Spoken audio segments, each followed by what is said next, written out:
Imagine being bought at a slave market, stripped naked in front of hundreds of bidders, then taken to a marble palace, where your only purpose is to satisfy the sexual desires of a man who owns you like furniture.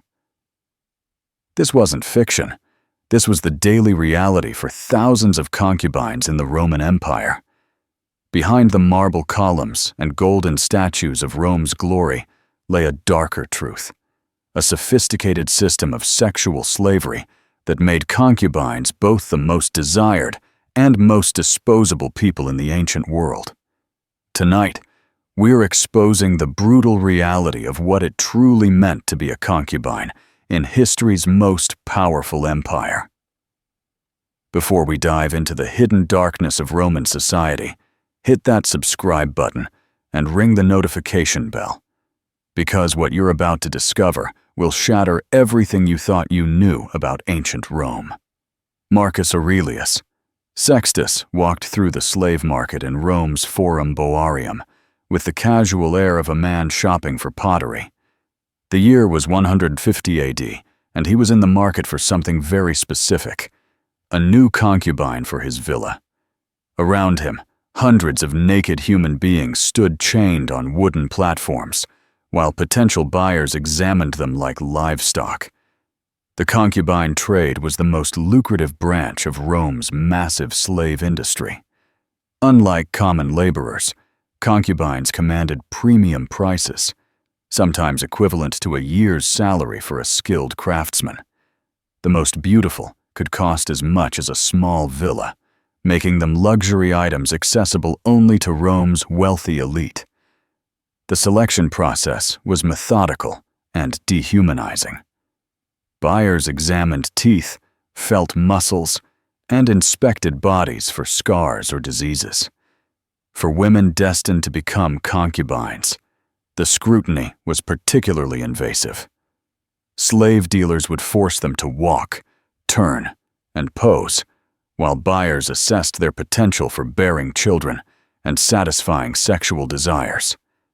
Age was crucial in determining value. Girls as young as 12 were considered prime acquisitions, with virginity adding significantly to their market price. Slave dealers often kept detailed records of their merchandise, noting previous sexual experience, fertility history, and any special skills like dancing, singing, or playing musical instruments. The geographic origins of concubines reflected Rome's vast territorial reach. Celtic women were prized for their fair skin and light hair. Egyptian women were valued for their exotic beauty and rumored sexual sophistication. Greek women commanded high prices due to their education and cultural refinement. Germanic tribes provided tall, blonde women who became status symbols among Roman aristocrats. Slave dealers developed sophisticated marketing techniques to maximize profits. They would oil skin to make it shine under the Mediterranean sun, apply cosmetics to enhance features, and sometimes even drug their merchandise to ensure compliance during inspections. Young women were trained in basic sexual techniques and taught to appear eager and submissive to potential buyers. The auction process itself was a public spectacle. Wealthy Romans would attend these markets as social events, bringing friends and advisors to help evaluate potential purchases. The bidding could become intense, with prices escalating rapidly as wealthy men competed for particularly desirable women. Payment methods varied depending on the buyer's status and the concubine's price. Cash transactions were common for less expensive purchases, but high-value acquisitions might involve complex arrangements, including property transfers, political favors, or business partnerships. Some wealthy Romans maintained credit arrangements with major slave dealers, allowing them to acquire concubines immediately and pay over time. The legal framework surrounding these transactions was remarkably sophisticated. Roman law treated concubines as property, complete with bills of sale, ownership certificates, and transfer documents. Buyers could return defective merchandise within certain time periods, and warranties were often provided guaranteeing health and fertility. For the women being sold, this process represented the complete erasure of their previous identities. Many had been free citizens of conquered territories just days or weeks earlier. Others were born into slavery and had never known freedom. Regardless of their origins, once sold as concubines, they became legally indistinguishable from any other piece of valuable property. The psychological impact of this dehumanization was devastating, though rarely documented in historical records that focused primarily on the perspectives of owners rather than the owned.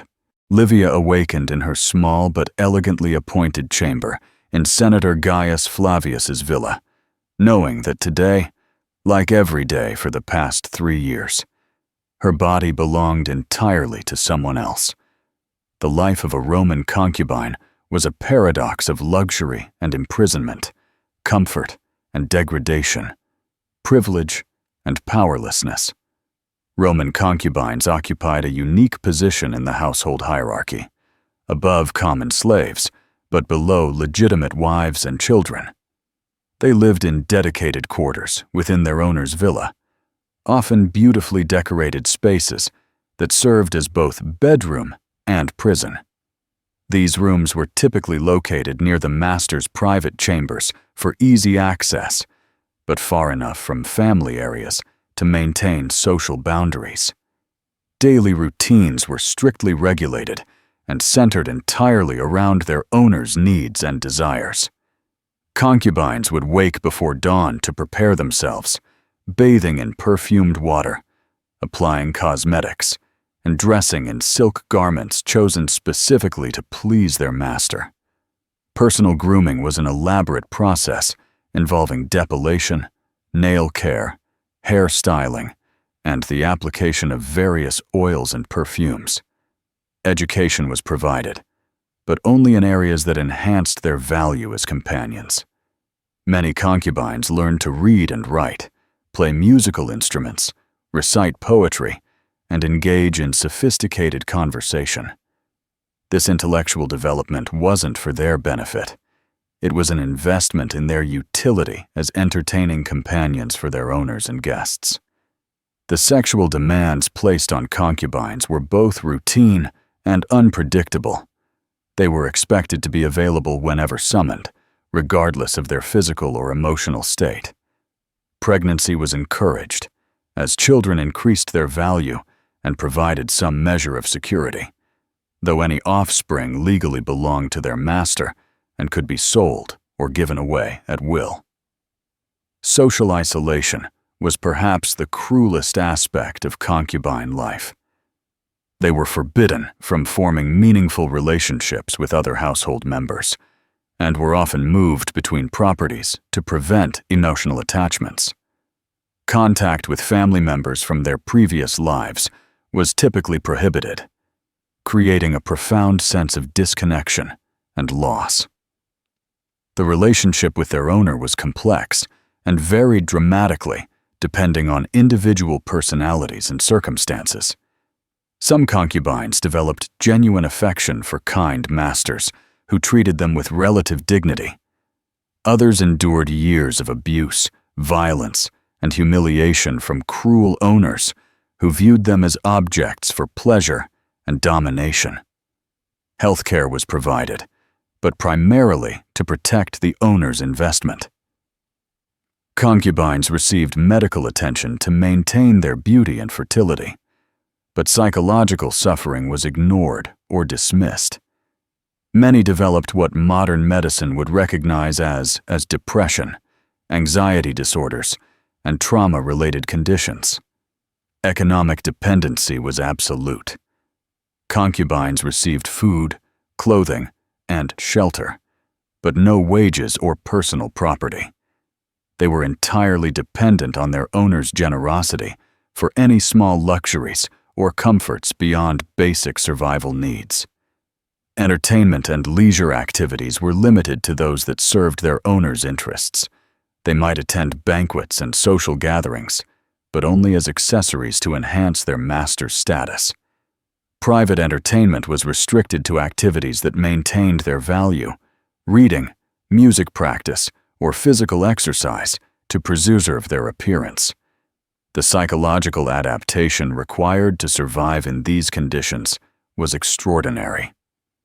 Many concubines developed sophisticated coping mechanisms, including emotional detachment, strategic manipulation of their owner's affections, and the creation of internal fantasy worlds that provided escape from their reality. Despite the material comforts, the fundamental reality remained unchanged. They were property, not people, in the eyes of Roman law and society. Claudia had learned the most important lesson of concubine survival within her first month in the household. In a world where she had no legal power, she had to create her own. The most successful concubines weren't just beautiful. They were master strategists who understood how to navigate the complex power dynamics of Roman households and society. Intelligence gathering became a survival skill.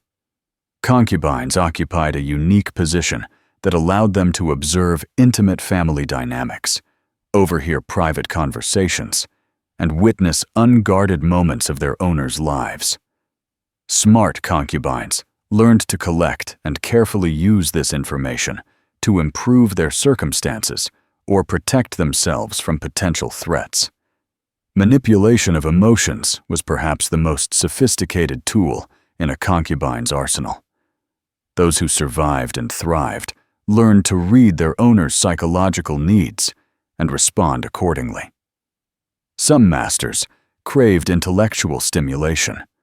Others desired maternal comfort, and still others wanted sexual adventure.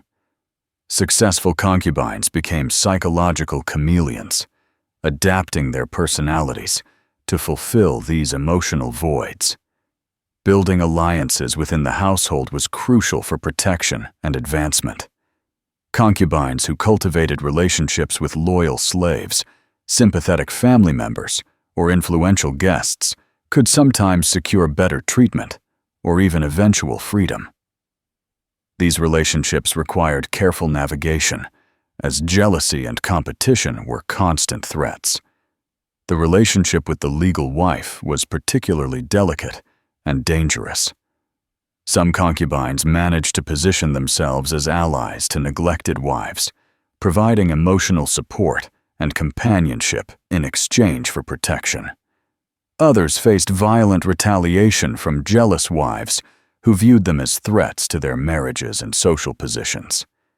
Economic maneuvering, while limited, was possible for clever concubines. Some managed to convince their owners to allow them small business ventures, making cosmetics, teaching music, or providing advice to other household members.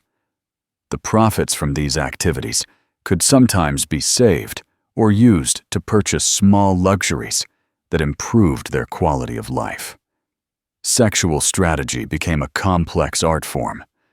Concubines learned to use pregnancy, illness, and emotional manipulation to control the frequency and nature of sexual encounters. Some became experts at reading their owner's moods and desires, using sexual satisfaction as a tool for negotiating better treatment or privileges. Information brokering was a dangerous but potentially lucrative survival strategy.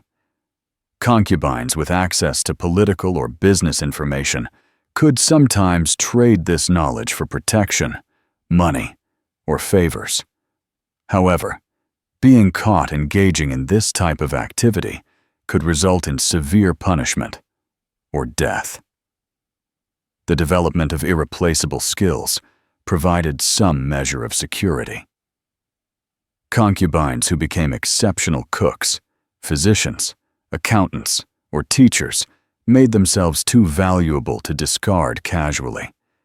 These skills required years to develop, but could provide long-term protection against being sold or replaced. Religious and spiritual practices offered psychological refuge and sometimes practical benefits. Many concubines became devotees of mystery cults that provided community, emotional support, and occasionally networks for escape or assistance. The most successful concubines understood that their beauty would fade, but their intelligence and strategic thinking could provide lasting value. They worked to position themselves as indispensable advisors, confidants, and household managers rather than simply sexual objects. Escape planning, while extremely dangerous, was not uncommon. Some concubines spent years developing contacts, saving resources, and planning routes to freedom. Success rates were low, and punishments for captured runaways were severe. But the psychological hope of eventual freedom helped many survive their daily reality. These survival strategies required extraordinary mental resilience and emotional intelligence, transforming victims into sophisticated operators within an oppressive system. After 15 years of servitude, Flavia finally held the document that would change everything: her manumission papers. Freedom for Roman concubines was possible, but came at a cost that extended far beyond their years of captivity, leaving scars that would define the rest of their lives and reshape Roman society in unexpected ways. Manumission, the formal process of freeing slaves, could occur through several mechanisms. Some concubines earned freedom through loyal service, typically after decades of captivity. Others purchased their liberty using money secretly accumulated over years. Occasionally, masters granted freedom as deathbed gestures or rewards for exceptional service. However, the vast majority of concubines died in captivity, never experiencing freedom. The process of gaining freedom was itself traumatic and uncertain. Masters held absolute power over manumission decisions, and promises of freedom were often used as control mechanisms rather than genuine commitments. Some concubines spent their entire lives believing freedom was imminent, only to be disappointed repeatedly or passed to new owners upon their master's death. Even successful manumission came with severe limitations. Freed concubines became libertae, a class of former slaves who remained legally and socially subordinate to their former owners. They owed continued obligations to their previous masters, including labor, financial support, and sexual availability upon demand. True independence was rare and hard-won. The social stigma attached to former concubines was permanent and devastating. Roman society never forgot their servile origins, making marriage to freeborn citizens virtually impossible and limiting employment opportunities. Many freed concubines found themselves forced into prostitution or other forms of sex work, as their past made them unsuitable for respectable occupations. Economic challenges were overwhelming for most newly freed concubines. Having never received wages or learned practical job skills, they often lacked the resources and knowledge necessary for independent survival. Many ended up in poverty worse than their previous captivity, struggling to secure basic housing, food, and protection. The psychological trauma of concubinage created lasting mental health challenges that Roman society neither understood nor addressed. Modern research on human trafficking and sexual slavery provides insight into the likely psychological conditions experienced by these women. Complex PTSD, depression, anxiety disorders, and difficulties forming healthy relationships. Children born to concubines faced their own complex challenges. While some were acknowledged by their fathers and given advantages, others remained slaves or were freed, but carried the social stigma of their origins. The emotional bonds between concubine mothers and their children were often destroyed by the realities of slavery and ownership. The broader impact on Roman society was significant, but rarely acknowledged in historical records. The concubine system normalized sexual violence, reinforced gender inequality, and created a permanent underclass of traumatized women and children. These effects rippled through generations, influencing family structures, social dynamics, and cultural attitudes toward sexuality and power. Some freed concubines managed to transcend their origins and achieve remarkable success. Historical records document former concubines who became successful businesswomen, influential religious leaders, and even political advisors. These exceptional cases required extraordinary resilience, intelligence, and favorable circumstances. The decline of the concubine system came gradually with the rise of Christianity and changing social attitudes towards slavery and sexuality. However, the transition was slow and incomplete, with similar systems persisting in various forms throughout the later Roman Empire and beyond. The legacy of Roman concubinage extended far beyond the empire's borders, influencing legal systems, social structures, and attitudes toward women and sexuality throughout the medieval period and into the modern era. Understanding this history provides crucial context for contemporary discussions about human trafficking, sexual exploitation, and the lasting impacts of systematic oppression. The next time you see a Hollywood movie glamorizing ancient Rome, remember the thousands of concubines whose suffering built the marble palaces and golden statues. Their stories remind us that behind every empire's glory lies a foundation of human cost that history often chooses to forget. If this hidden truth shocked you, smash that like button. Subscribe for more untold stories from history's dark corners, and hit that notification bell, because the most important stories are often the ones no one wants to tell. What other glorious historical periods do you think hide similar dark truths? Share your thoughts in the comments below.